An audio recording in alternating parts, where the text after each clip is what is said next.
All right, everybody. This is Kelly from Hills Deals and Wheels Mobile Home Investing Course, and we have a special guest, Mr. Reed Van Leuven.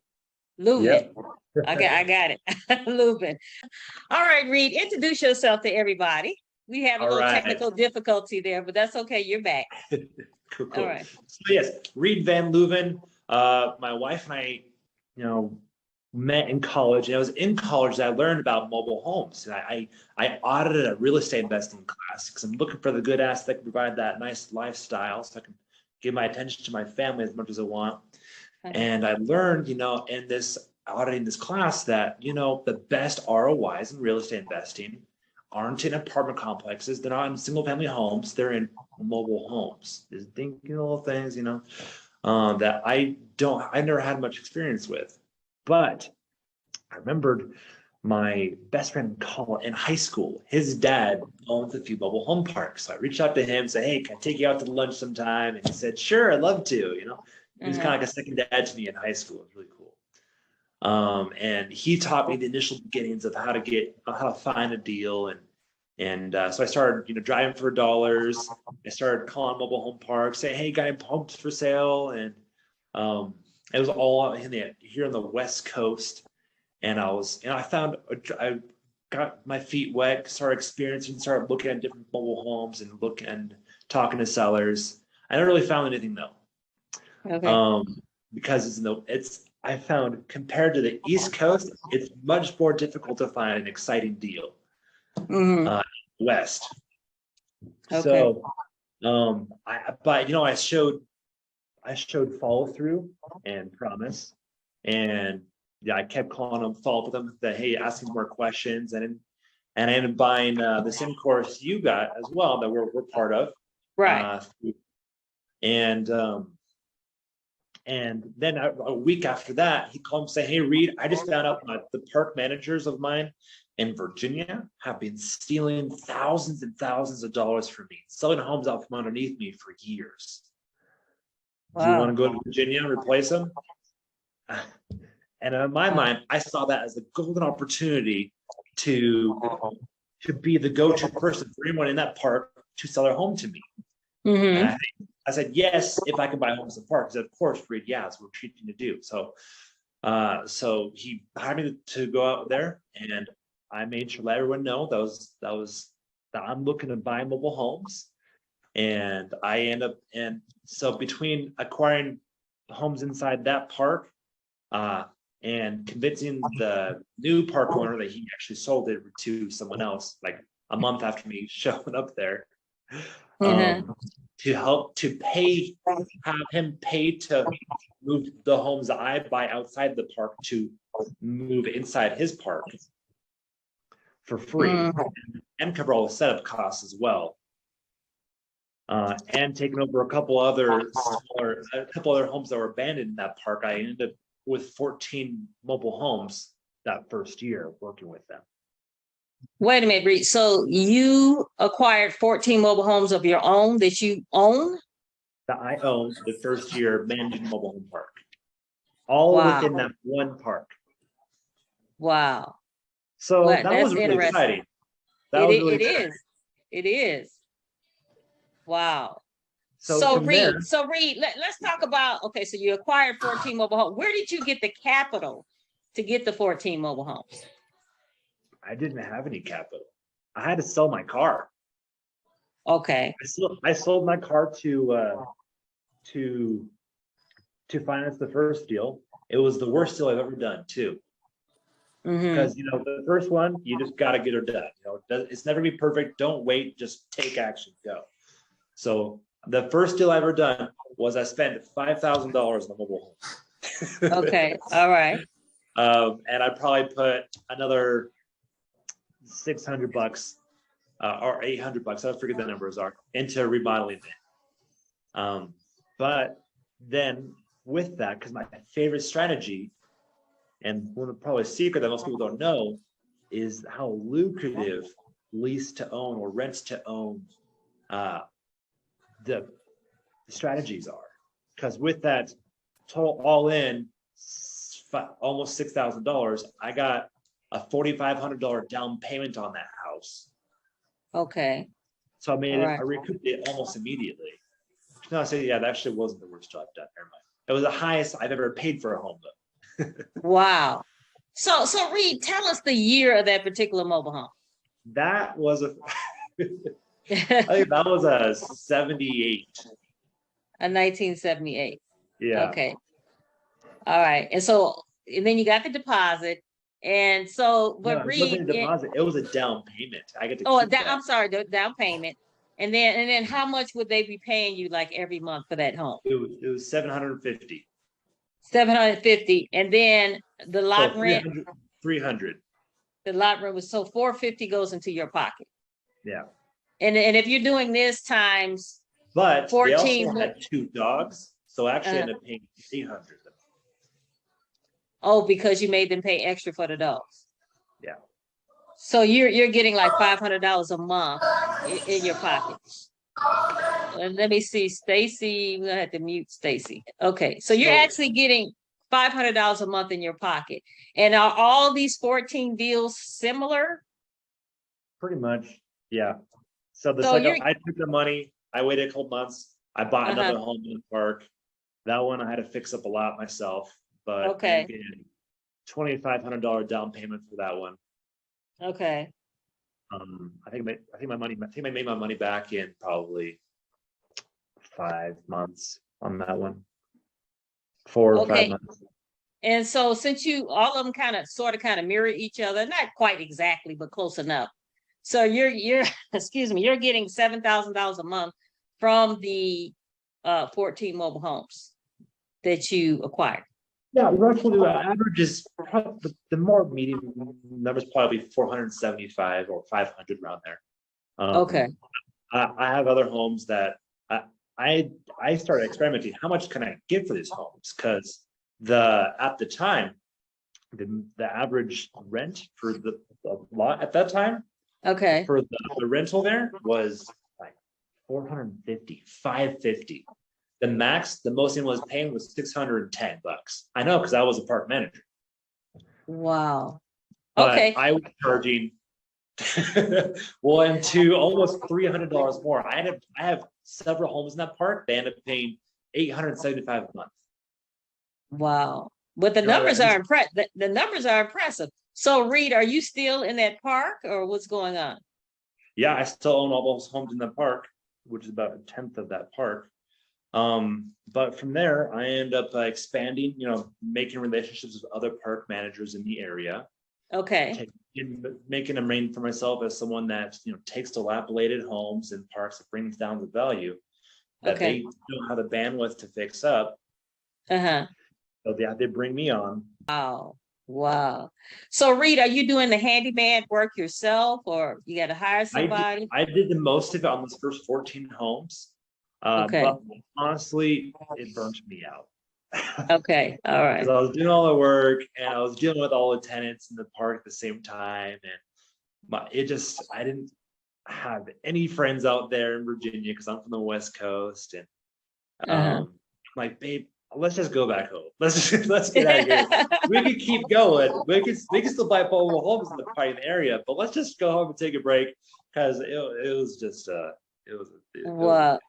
That's an amazing story though. And then working with the inspectors and all the homes I moved into the park too. I think 5 of those homes where I got the park to pay to move in. Like I got some homes for free, but then the park paid to have those homes moved into the park and set up, which is really nice because they put all new electrical, plumbing, decks, and skirting. Right. But then I had to do all the remodeling inside the house and deal with all the inspectors, and they were atrocious in this area. Awful. Really? The previous park managers completely ruined all relationships with them, made my job very difficult. Mm-hmm. So Reed, if you were to purchase a mobile home in the park that did not have to be moved, did not have to be, strapped down in the park because it was moved from somewhere else, you don't need an inspection, correct? Right. Okay. Right. Yeah, I just wanted to get it clear on this. Okay. All right. And then how do you guys go about closing deals there in the state of Virginia? Do you have to go to the DMV or how do you go about doing that? Yeah. DMV's mobile homes, what you deal with if you want to get the title. Typically, bill of sale, though, is how to close the deal. Just bill Okay. of sale. And then I All deal right. with the title afterwards. Okay. And so you've been dealing with a lot of mobile homes that need moving into the park. Is there like an age restriction? Like, oh, that mobile home is too old, we can't move it in here. Is there some type of Well, age yeah, restriction? with HUD, legally you can't move homes that are older than 1976. And you don't really want to either. There's so much stuff will fall apart. It's really not worth it very much. Okay. Because when you move a home, they can cause fractures in the drywall sometimes. It can Okay. cause certain problems every once in a while. Especially the biggest thing is the insulation underneath the home. So yeah. Okay. You don't want I just have inspectors, mobile home movers come out and inspect it and see if it's worth it if you're thinking about it. They'll often do it for free. Oh, okay. And so Reed, you're actually helping the park to find mobile homes to move to their park, right? You're doing like an infill type of deal. So how are you finding these deals to move these mobile homes over to the park? At the time, it was just Facebook. It's Facebook. That's really where I found them all. Okay. But what you do if you find the right connection, like I did, I found a mobile home park in another state that was converting the mobile home park to a RV park. So they're moving out all their homes. I got 4 or 5 homes from that. I think it was 4 actually. So what you do when you make a relationship, when you make contacts with informed people like that, you nurture those relationships. Wow. That's amazing. That's amazing. So Reed, why rent to own and not just flat out rent it? That and there lies the beauty. Huh? There's absolutely no reason to rent when compared to rent to own. So the reason why I do rent to own is because you bottom line is you make way more money for much less of a hassle. Meaning you don't get a deposit down that you have to give back to them when they move out. And you get down payment that's 2 or 3 times as much, 2 to 3 times more than a deposit that you get to keep and use it as insurance. Like if someone moves into my house, give me $4,000 and they never pay me a dime again, I'm okay with that.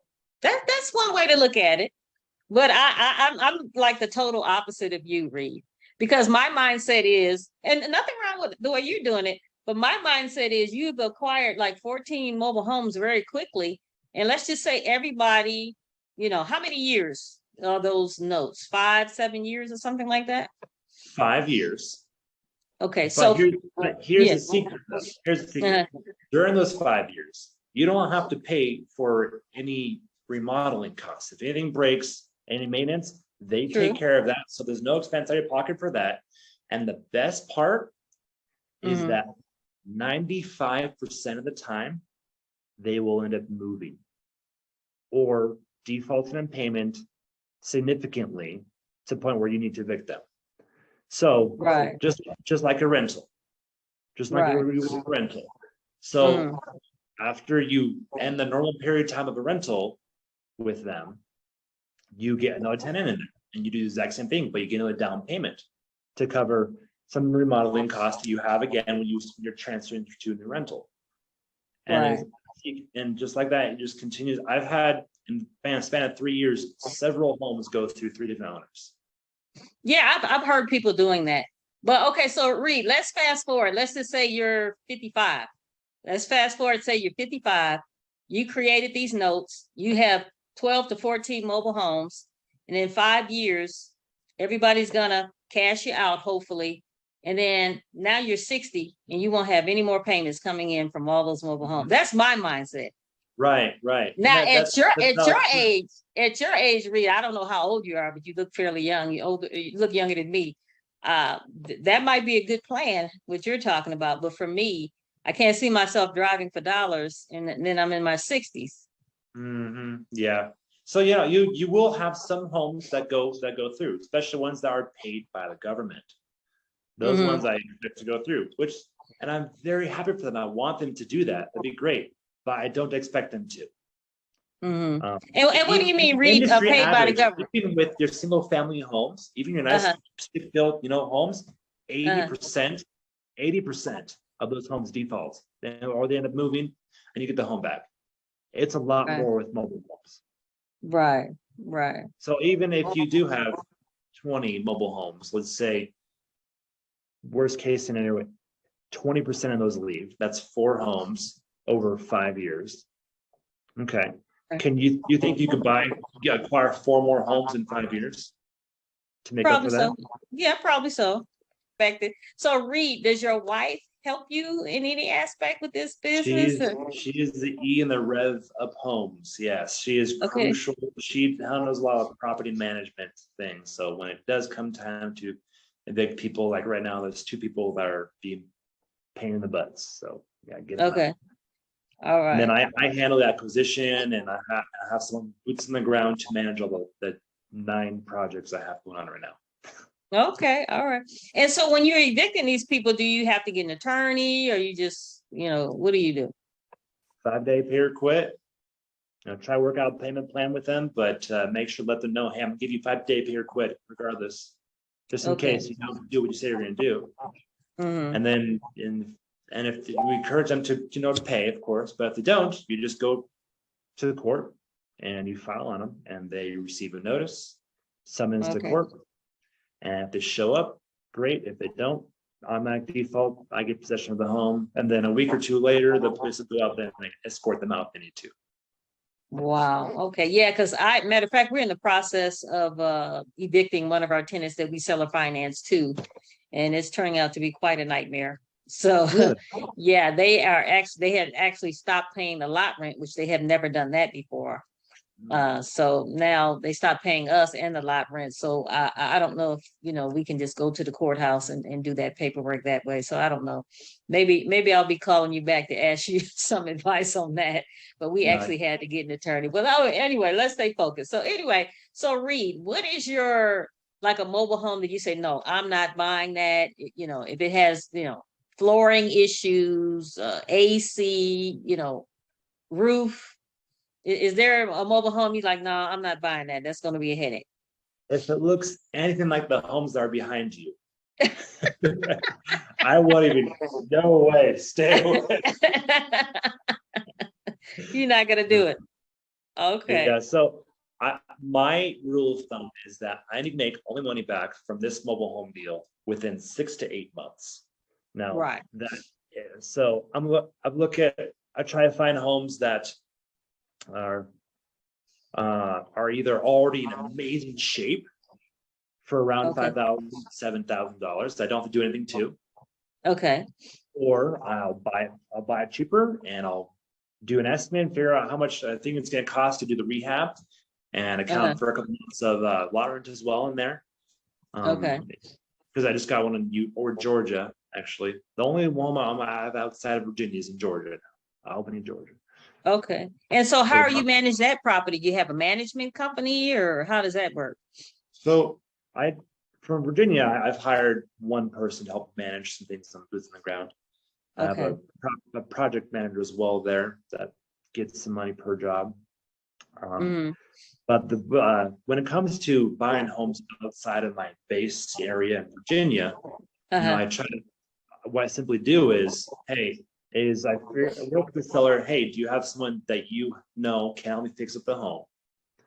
And they do great. In this case, they did. I bought from another investor who happened to have some guy who already put a quote on the house, so I knew how much it was going to cost me to do the remodel. I just knew, but in order to make the money work, I had to negotiate him down to a lower price. And once I was in that price, I'm good. It turns out some of the work that I thought needed to be done didn't have to be done.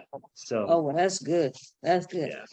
So, Reed, what is the oldest model mobile home that you own, and the newest mobile home that you own? The oldest one I own is a 69. Woo. Yeah. Okay. And I recently acquired 2. No, not 2. Almost 2. One, 2000. One 2000. Okay. Yeah. And so, Reed, so you haven't been in the mobile home business very long, but soon, because you and I know each other from Trailer Cash Academy. We took Trailer Cash Academy's course. How long after taking the course did you jump in and, start getting your feet wet, mobile home investing? Well, it was about 2 weeks after joining Trailer Cash Academy that I got the call from my mentor to say, "Hey, you want to go to Virginia?" I'm like, "Sure." But it wasn't until about 3 months after that I got my first home. Oh, okay. Okay. So you didn't, by no means did you have analysis paralysis or anything like that. And well, it's something I've been considering doing, for a year or two before I finally got the traction to actually start driving to got the momentum to start looking for deals and show promise to my mentor over in Arizona and Utah where I was living at the time. Okay. I actually live in Utah now again. All right. But it took me about 2 years from where I learned about mobile homes before I really started taking action. I got my lucky break to go out and manage a mobile home. Gotcha. All right. And so do you have any like words of wisdom for somebody who might be in this business who's like, I have seen people take several courses and then they still don't do anything. Do you have any kind of words of wisdom for a person like that? So whenever you're starting anything new or anything that you think you can make money on, the biggest denominator of your success is going to be, can you stick with it long enough in order to see success? And people drastically, entrepreneurs are famous for underestimating how much work it's going to take to do something and overestimating the payout. Okay. So you really got to realize it's going to take 10 times more work and time than you think it's going to do. And effort, energy. Okay. And it may not pay as much as you think it is either. But it will be worth it.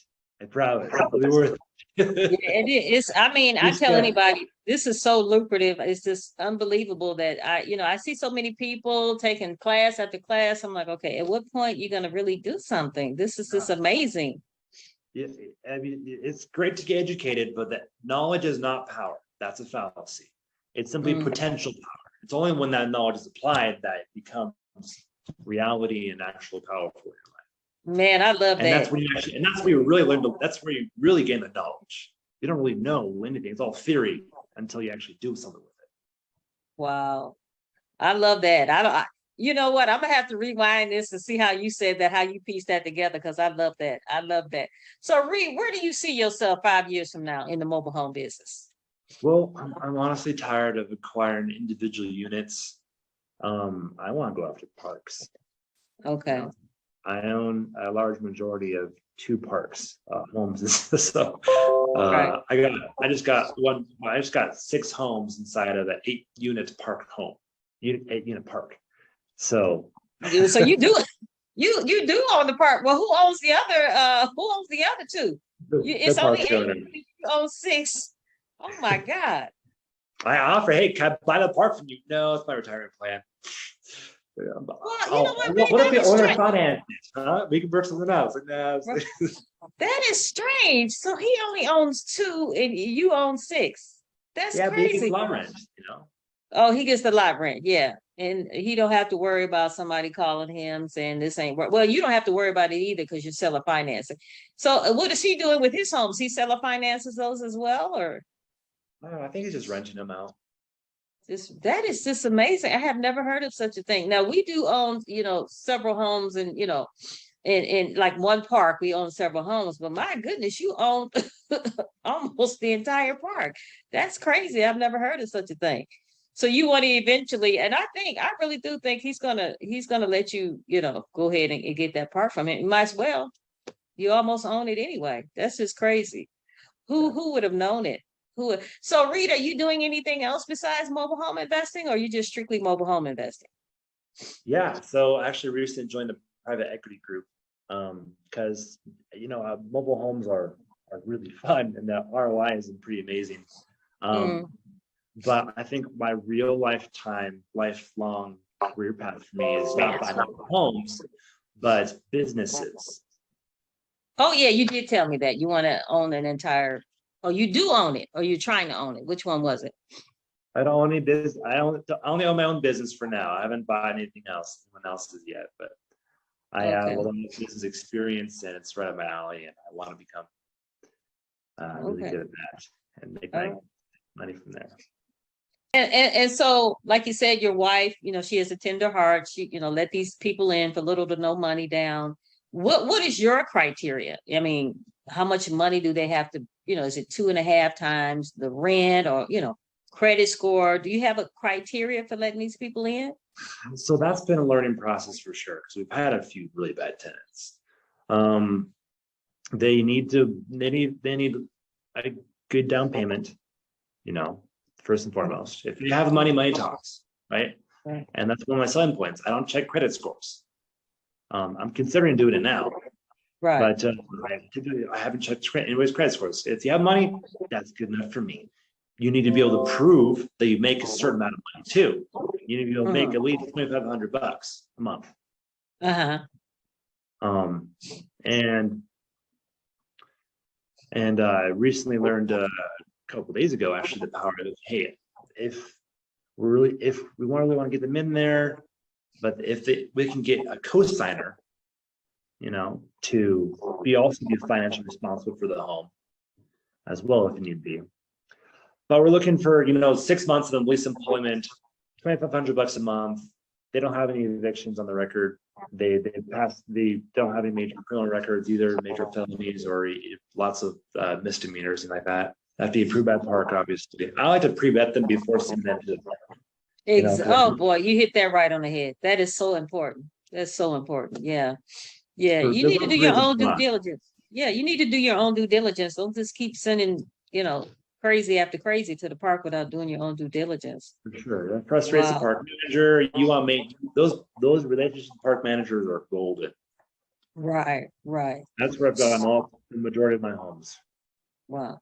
So Reed, you mentioned a co-signer. So normally doesn't the co-signer also have to live in the home? Because their name is going to be on there. Not necessarily. No, they did not. Okay, yeah, I've never heard my dad is co-signed for my sister. He doesn't live there. Okay, that's very interesting. All right, and so how would they show you proof of income? Just paycheck stubs, or bank statements, or how does that work? Yeah, my wife handles that part. I don't actually know. All right. So what do you got cooking now, Reed? Anything exciting going on?